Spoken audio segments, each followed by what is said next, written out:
आज एक बार फिर से जेकेएसएसबी वीएलडब्ल्यू की अगर हम बात करेंगे, पॉलिटी का प्रीवियस ईयर पेपर जो है वो डिस्कस करने वाले हैं। जेकेएसएसबी का प्रीवियस ईयर पेपर टॉपिक रहने वाला है पॉलिटी के जो क्वेश्चंस आए थे हम वो डिस्कस करने वाले हैं।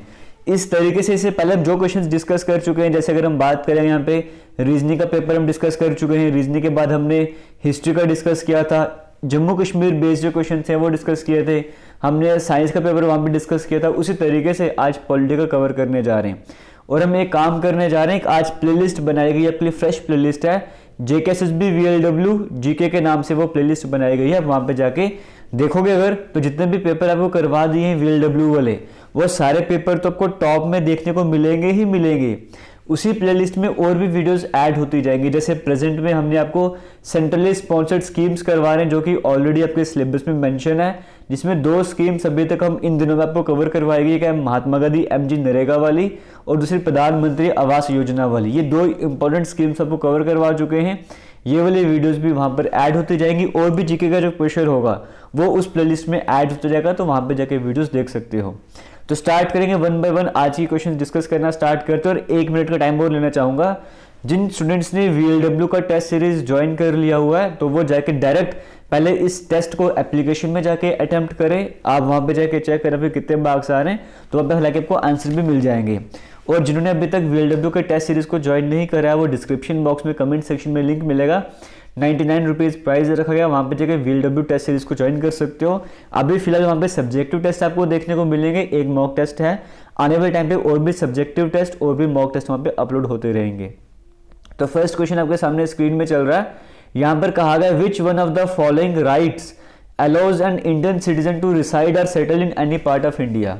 ये 4 आपको राइट्स देखने को मिल रहे हैं, इनमें से कौन सा राइट ऐसा है जो अलाउ करता है कि इंडियन सिटीजन को कि वो इंडिया के किसी भी कोने में जाके रह सकता है? क्या वो राइट टू इक्वालिटी है, राइट टू फ्रीडम है, राइट टू प्रॉपर्टी है, right to life and liberty है? तो यहाँ पे जो करेक्ट आंसर हो जाएगा वो राइट टू फ्रीडम हो जाएगा। अब मैं आपसे क्वेश्चन पूछ रहा हूँ, आप मुझे बताना कि राइट टू फ्रीडम का आर्टिकल 19 है और कहीं 19 वाला आर्टिकल है जो ये बताता है। क्या मैं सही बता रहा हूँ? अगर सही बता रहा हूँ तो कमेंट सेक्शन में जरूर बताना। हालांकि सिर्फ इतना बता दो कि राइट टू फ्रीडम कौन सा आर्टिकल नंबर आता है। इस क्वेश्चन का करेक्ट आंसर हो गया राइट टू फ्रीडम। आगे चलते हैं, सेकंड क्वेश्चन की बात कर लेते हैं। The fundamental duties of India was inspired by which of the following constitution. जो फंडामेंटल ड्यूटीज हैं एक तरह से बोरोड जो फीचर्स है वहां से क्वेश्चन आया हुआ था। इंडियन पॉलिटी की भी एक अलग से प्लेलिस्ट बनाई गई है इसी यूट्यूब चैनल पर, वहां पे इंडियन पॉलिटी जाके वीडियोस भी देख सकते हो। तो क्वेश्चन पूछा गया जो फंडामेंटल ड्यूटीज हैं वो हमने कहाँ से लाई थी, इस तरह से कहा जा रहा है। तो फंडामेंटल ड्यूटीज हमने यूएसएसआर जो हुआ करता था आज के टाइम में जैसे रशिया बन गया, तो वहाँ से फंडामेंटल ड्यूटीज़ का कंसेप्ट हमने लिया था। तो याद करवाया था आपको फंडामेंटल ड्यूटीज़, फ्रेंड्स के प्रति हमारी कुछ ड्यूटीज़ होती हैं, तो रशिया हमारा फ्रेंड है तो ड्यूटीज़ इस तरह से याद करवाया था। ऑप्शन नंबर ए यहाँ पे बिल्कुल सही आंसर हो जाएगा। कमेंट सेक्शन में बताना कितने मार्क्स आ रहे हैं आज आपकी। थर्ड क्वेश्चन आपके सामने है, which of this is incorrect with reference to election campaigns in India.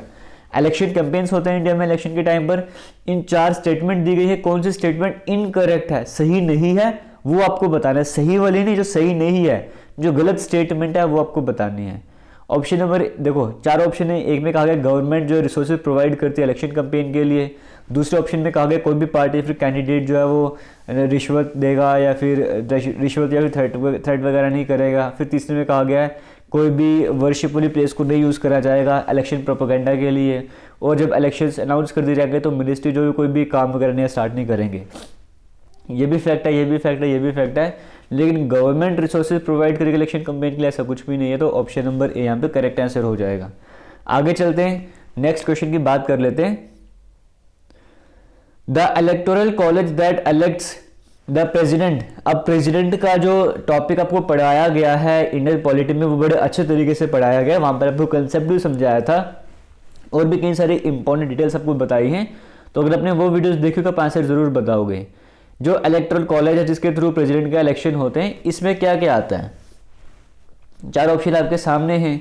तो अगर ध्यान दिया जाए तो पहले में कहा जा रहा है कि दोनों हाउसेज ऑफ पार्लियामेंट है वहाँ के इलेक्टेड मेंबर्स होंगे, लेजिस्लेटिव असेंबली के मेंबर्स होंगे, लेजिस्लेटिव काउंसिल की जितने भी स्टेट्स हैं उनके भी मेंबर होंगे। ऑप्शन नंबर बी में कहा गया सिर्फ लोकसभा राज्यसभा के मेंबर होंगे। ऑप्शन नंबर सी में कहा गया इलेक्टेड मेंबर्स होंगे दोनों हाउसेज के और लेजिस्लेटिव असेंबलीज के भी, है ना। इसका मतलब क्या था कि इलेक्टेड मेंबर्स होंगे हाउसेज ऑफ दोनों हाउसेज पार्लियामेंट के मेंबर्स इस तरह से ना, और मेंबर्स ऑफ कैबिनेट। तो देखो दोनों हाउसेज ऑफ पार्लियामेंट के मेंबर तो होंगे ही होंगे, लेकिन साथ ही साथ लेजिस्लेटिव असेंबली के मेंबर होते हैं, इलेक्टेड मेंबर होते हैं लेजिस्लेटिव असेंबली। स्टेट के कुछ यूटीज हैं उनके लेजिस्लेटिव काउंसिल का यहाँ पे नाम नहीं लिया जाता, तो ऑप्शन नंबर सी यहाँ पे करेक्ट आंसर हो जाएगा। आगे चलते हैं, which system is followed for Rajya Sabha election. Rajya Sabha के इलेक्शन में कौन सा मेथड यूज करा जाता है, सिंगल ट्रांसफरेबल वोट वाला, तो option number A correct answer हो जाएगा। क्वेश्चन नंबर 6 की बात कर लेते हैं, which of these is a reason for India to be the permanent member of the security council. इनमें से क्या रीजन होगा इंडिया का अगर वो परमानेंट मेंबर बन जाता सिक्योरिटी काउंसिल का, तो it can solve India's troubled relation. अगर इंडिया परमानेंट मेंबर बन जाए सिक्योरिटी काउंसिल का, तो जो भी रिलेशनशिप्स है पाकिस्तान के साथ वो ठीक हो जाएंगे, ऐसा कहा जा रहा है। ऑप्शन नंबर बी में कहा जा रहा है, it becomes easier for India to surprise its insurgents, it helps to increase nuclear capabilities, the power helps India to be influential in its foreign affairs। अगर आप चारों ऑप्शंस को पढ़ लोगे सही तरीके से तो आपको लगेगा हाँ, अगर इंडिया परमानेंट मेंबर बनेगा सिक्योरिटी काउंसिल का, तो मेन पर्पस क्या होगा कि इंडिया का जो फॉरेन अफेयर्स है वहाँ पे इंडिया का जो है एक तरह से इन्फ्लुएंशियल बन जाएगा, ताकतवर बन जाएगा, इन्फ्लुएंस बढ़ जाएगा, तो ये ऑप्शन नंबर करेक्ट हो जाएगा। और हालांकि बाकी आपको पता है वहाँ पे और भी परमानेंट मेंबर हैं, इंडिया के अकेले का डिसीजन कुछ वहाँ पे करने नहीं वाला है। Which of the following is a disadvantage of universal adult franchise. Universal adult franchise आप सभी ने सुना होगा, 18 साल से ऊपर वोट कर सकते हो। इसका डिसएडवांटेज क्या है आपको वो बताना है, इन ऑप्शंस के हिसाब से क्या डिसएडवांटेज है वो आपको बताना है। ऑप्शन नंबर ए में कहा गया है, it allows women to vote, ये अलाउ करता है वुमेन को वोट, तो ये डिसएडवांटेज तो नहीं है कि मतलब वुमेन को वोट करने का राइट दिया गया है। Illiterate voters will be misled easily, जो पढ़े लिखे होंगे, यूनिवर्सल एडल्ट फ्रेंचाइज का 18 साल से ऊपर जो भी होगा कोई फर्क नहीं पड़ता, पढ़ा लिखा है पढ़ा लिखा नहीं है, कौन सा जेंडर है, कुछ फर्क नहीं पड़ता, वो सभी वोट कर सकते हैं। तो इलिटरेट वोटर्स जो हैं उनको आसानी से मतलब मिसलेड किया जा सकता है, तो हाँ ये हो सकता है। बाकी ऑप्शन भी देख लेते हैं। ऑप्शन नंबर सी में कहा गया इट हेल्प है, it help people from every social background, ये तो करता है भाई, तो इसमें कोई डिसएडवांटेज नहीं है।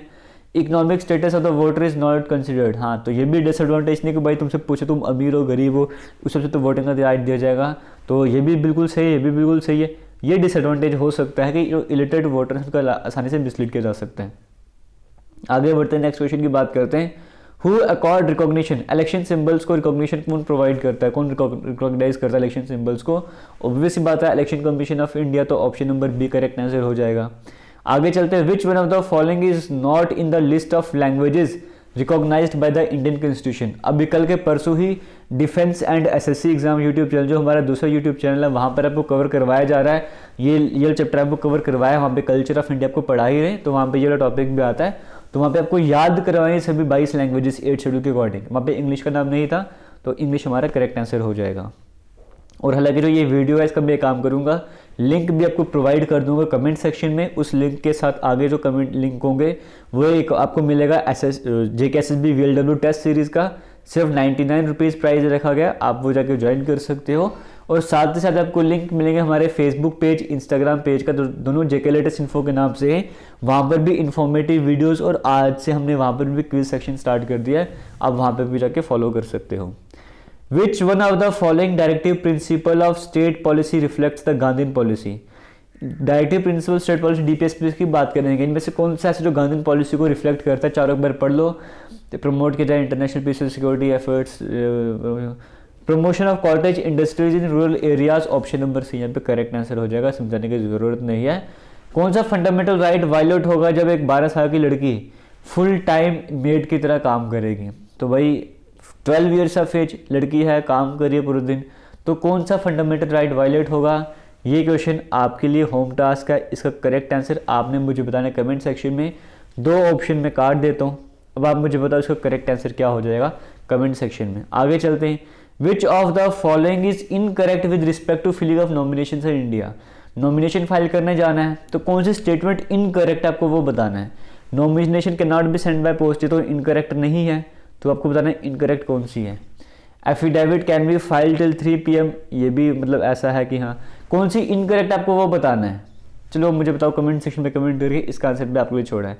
एक क्वेश्चन और है, इसका आंसर भी आपने बताना है, 3 क्वेश्चन का आंसर आपने कमेंट सेक्शन में बताना है। India's democracy comes under which of the following divisions, और जिन्होंने VLW का ऐप ज्वाइन करा हुआ है वो वहाँ पे जब टेस्ट देंगे उनको करेक्ट आंसर खुद ही मिल जाएगा, और हालांकि आप भी कमेंट सेक्शन में बताओगे।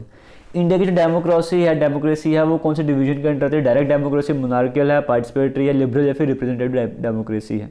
तो option number D correct answer हो जाएगा।